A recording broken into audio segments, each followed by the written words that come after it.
Welcome to our community. Susie Thomas visiting with you this morning. We are welcoming Mike Brown from the Eric Snow YMCA. Good morning. Good morning. How are you? I'm doing great, and thank you for being here. Why do we call it the Eric Snow YMCA? Oh, because my friend and old high school teammate gave the lead donation for us to have a brand new YMCA in downtown Canton. Yeah, and he accomplished quite a few things. Didn't realize you were teammates. That's pretty cool. Tell us a little bit about Eric. Yeah. So Eric, of course, is a Canton McKinley grad. He graduated in 91. I graduated in 90. We played basketball together at Canton McKinley. Wow. And he went on to have a very successful career at Michigan State University in the NBA. I think he was drafted by the Supersonics, spent some time in Philly, and, of course, ended his career with our beloved Cleveland Cavaliers. Yay. And you really love to see somebody continue to remember their roots, don't you? And come back and remember where they came from and give back to that. Talk about that relationship that's continued with you. Yeah, absolutely. So, upon Eric completing his NBA career, he gave me a call. He's a lifelong YMCA supporter. At the time, he was living in Atlanta, and he and his family were frequenting the YMCA down there. They are now in Dallas, Texas, still YMCA members. Eric said to me, "Look, man, I'm not coming back to the area. I'm not going to relocate back to Canton, but I want to do something that's going to leave a legacy so that, when my family and my kids, drive through Canton, they'll know that this is my hometown." And it just so happens that we were, talking about this YMCA project. So 1 and 1 equaled 2. We, the YMCA CEO, Mr. Tim Schetzer, and I took a trip down to Atlanta. We signed the paperwork. And 3 years later, we have a brand new 27,000 square foot facility in downtown Canton. So let's talk about that facility. Thank you, Eric Snow. Talk right. about what can we find there? Mike? Yeah, absolutely. It is. It's truly a community gym. Has a nice recreational swimming pool. Has a wellness center with nice outdoor lighting that's overlooking the city of Canton. We also have a computer lab and a kid zone there. Real nice gymnasium. Of course, Eric is a basketball player, so we wanted to honor that with a nice gymnasium. Yes. Of course, locker room facilities for men, women, boys, girls, and families. But more importantly than the facility, it's the people that you're going to find there. Mm-hmm. And so, there's some, people who are, members of the YMCA before it closed back in 2008 that came back. And then we're, getting this, fresh crop of, new YMCA members that we're able to bring into the YMCA family and just, recreate on a day-to-day basis. Yeah. What kinds of programs can we find there? Yeah. So we have a variety of programs that we offer at the YMCA, from our aquatics programs where we're offering, group fitness, that's aqua-based or water-based, to our swim lesson program. We have swim lessons from cradle to the grave, we call it. So you can, bring in the babies, nice. And we'll start them, as early as 6 months. And then we have, of course, our swim programs for adults. So it's not too late to learn how to swim. And so, we offer a wide variety of aquatics programs. One program, that I'm real proud of is our Safety Around Water program, which is where we bring in schools and we teach them about safety around water. Mm-hmm. I don't know if you know this or not, but African Americans are 3.2 times more likely to drown. I've heard that weird statistic. Why is that? Absolutely, because we never learn how to swim. We don't take advantage of programs like at the YMCA and actually learn how to swim. It's one thing to be able to jump in water and, tread water. Is that a cultural thing? Can we say that unilaterally across the board? Because that sounds like an odd stereotype to me. It is an odd stereotype, but unfortunately it's true. I was fortunate enough to learn how to swim at a very young age, and the old Jackson swimming pool, which is on the southeast side of town. I served learned how to swim there. I was a lifeguard there and actually ran a swimming pool while I was in college. So culturally, that's dangerous. If children are not, if culturally it's just not a thing that you go swimming in the summer, then that would be very dangerous, wouldn't it? Because you get around water and absolutely, it's a danger. Yep. And it's one thing to know how to swim, in a recreational environment. It's another thing to be taught how to swim. Yes. So I'm encouraging, families in Canton to take advantage of our swim lessons. And yeah, I'll be honest with you, Susie, a lot of times they take a look at the price. I mean, the fact that there's a price tag on it. Mm-hmm. But we offer financial assistance, so much financial assistance. Over 90% of our membership base, receives some form of assistance. So no one should not do this because of any financial reasons. Yep, so make it a way. Yep, when there's a will, our promise. there's a way. Yeah, absolutely. That is our promise, our longstanding promise, that no one is turned away due to the inability to pay, whether that's for a program or for a membership. That's awesome. So yeah. What kind of cost are we talking? Yeah. What is a membership? Yeah. So a membership, this is a good one. It's a test. I'm sorry. No, it's all good. Test. No, it's all good. I think for a teen, for a young person, it's $18 a month. For an adult, it's like $41, and for a family, it's $62. Okay, so for people who buy their Starbucks coffee, yes, this is much more, it's better for you. Yes. And much more economical. It's much more economical, and it's better for the entire family unit. How about that? Seriously? Where that cup of Starbucks benefits me, it doesn't benefit my wife and children. This way, the whole entire family can come and take part in all that the YMCA has to offer. You're talking about really great programs that do affect every member of the family. Do you see families kind of pulling together? And what happens with a family when everyone is involved in some kind of taking part in recreational activities and fun like this? Yeah. The old saying is a family that prays together stays together. I've changed that, to, a family that recreates together, stays together.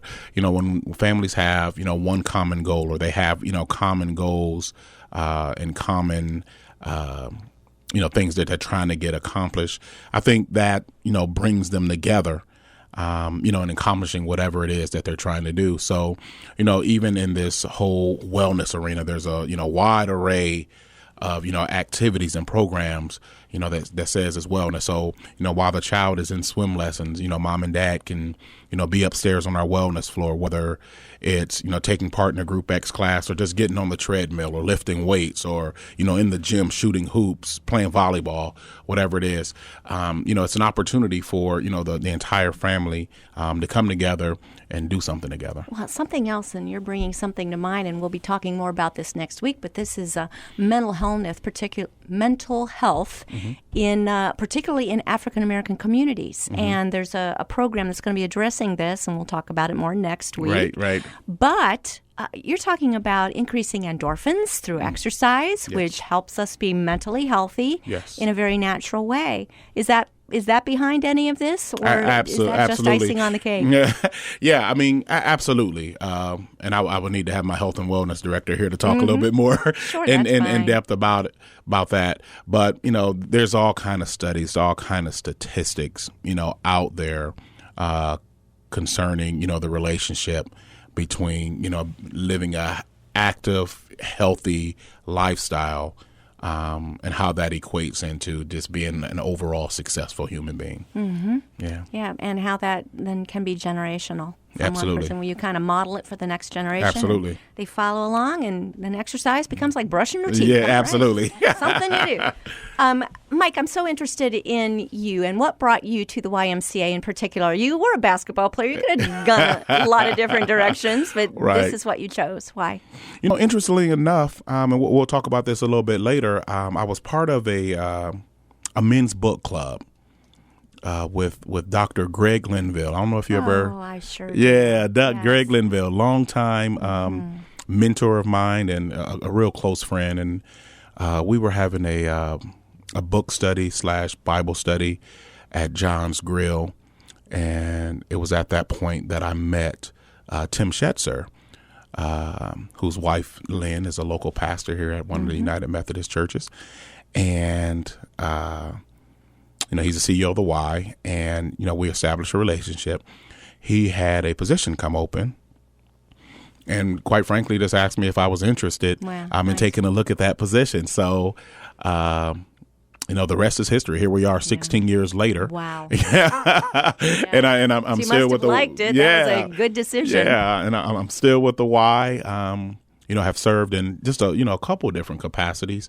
Here in Canton, I was hired in as a program director where I was responsible for youth and adult sports and out of school time programs. That's considered after school or summer day camp, things of that sort. And was blessed to fast track where only, I think, 2.5 years into my YMCA career, I was promoted to executive director of what was the old Canton area YMCA. Yes. I don't know if you're familiar with that. I am. That was a 110,000 square foot dinosaur of a building that housed, 99 men. That was, the beauty behind that facility. It was a, sort of an outreach, for men who had fallen on a hard time yes. and needed somewhere to stay. So I became executive director there. And then unfortunately, and it wasn't because of my leadership, no, but absolutely not. Yeah, in 2008, just the condition of that facility was bleeding us dry. And so we made a decision to close its doors. In 2008, we were... and I'm skipping a little bit here. We were fortunate to have a great relationship with the city of Canton. And so we were able to run our programs out of the Edward Peel Coleman Southeast Community Center, which we currently have a full management agreement to operate right now. So not only do I oversee, operations at the Eric Snow YMCA, I have a good friend of mine, an old high school teammate, who's the operations manager at the community Edward Peel Coleman Community Center, which runs and operates YMCA programs for residents on the southeast end of town.